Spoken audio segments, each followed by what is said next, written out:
We're following breaking news. U.S. officials are confirming a ceasefire deal has been reached to pause the war sparked by Hamas' attack on Israel in October 2023. And we want to discuss how this will all get done with J.J. Green, national security correspondent for our partners at WTOP. J.J., thanks for joining us.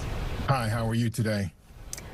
We are great here. So we just heard President Biden speaking just a few minutes ago. What was your takeaway from his speech, really saying that this is the deal that he put together months ago? Well, the truth of the matter is, in this particular situation, it was the deals they started sometime last summer, and they've been working on this day and night.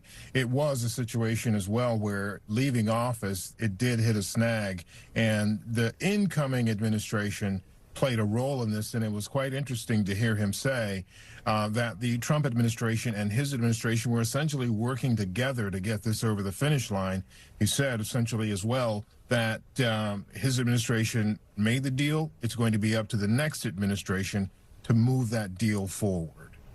In just a few hours, we are going to hear again from President Biden for his final address to the country from the Oval Office. And what I feel is interesting is that the last time we spoke about Israel and Hamas was July 24th, when President Biden was announcing that he would not be running for re-election. The same day Netanyahu was addressing Congress. Very interesting to see how this is playing out. Yeah, you know, this has been a very complex situation. One of the issues that Netanyahu faces is the fact that getting this deal over the finish line and actually putting it into play may essentially signal the end of his administration, because he's got problems at home as well. He is trying, I think, to make sure that his relationship with incoming President Donald Trump is strong because they're friends, so that his administration can survive. But I do think the Biden administration recognized that, you know, when President Biden decided not to run again, that would be an opportunity, most likely for the winner of the election, to make a mark on this. And that, in this particular case, has been Donald Trump. And in the next, you know, say 6 weeks or so, you know, there's a deal on the table. But can they get this deal to work? Because first, there's this first phase. And the second and third phase are all contingent upon the first phase working out. It's complex. So, you know, who gets the credit for this? We don't know. History will judge that.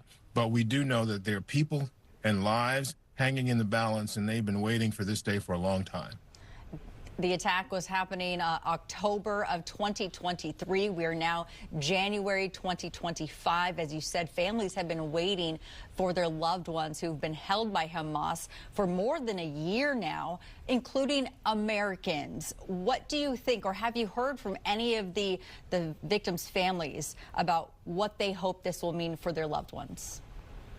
I have not heard directly from any of the victims' families, but I have been talking to people in Israel since maybe the last couple of hours, since we first got word of this supposedly being a done deal. And most folks there, they're holding their breath because, as I mentioned to you, this is a complex deal, and it's got multiple, you know, things that have to happen. You know, it's supposed to be a 42-day ceasefire. There's supposed to be 33 hostages released. There's supposed to be something like 2,000 Palestinian prisoners released.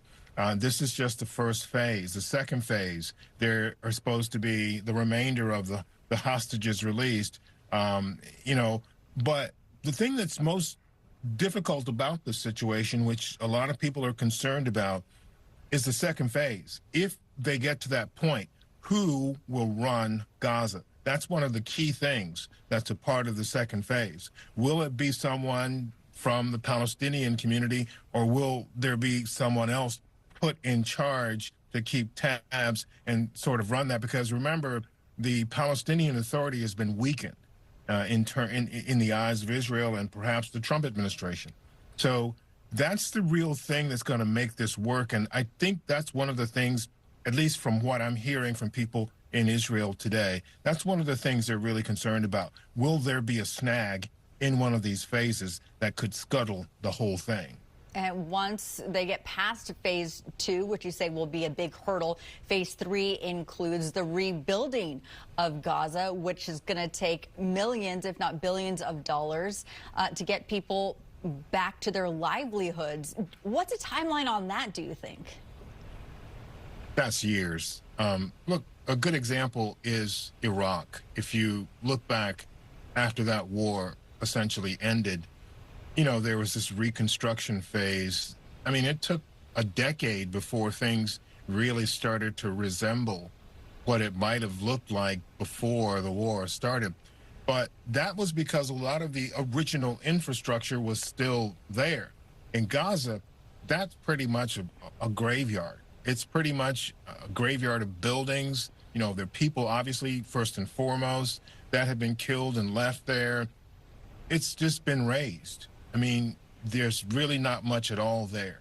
So rebuilding that place and doing it in a sustainable way in which it actually is livable, and rebuilding what little economy they had, and perhaps trying to improve on the way people have to live there. And that includes, you know, getting rid of these refugee camps that have been there, some of them for a couple of decades, and making this a real place to live. That could take a long, long time. A lot of money as well. The money, I think, is there, but the problem, I think, Victoria, here, is that a lot of Hamas fighters have been taken off the battlefield during the course of this war. But I heard Secretary of State Blinken say yesterday that just as many people, militants, have rejoined the organization already. So there is this possibility that the hostilities will likely linger.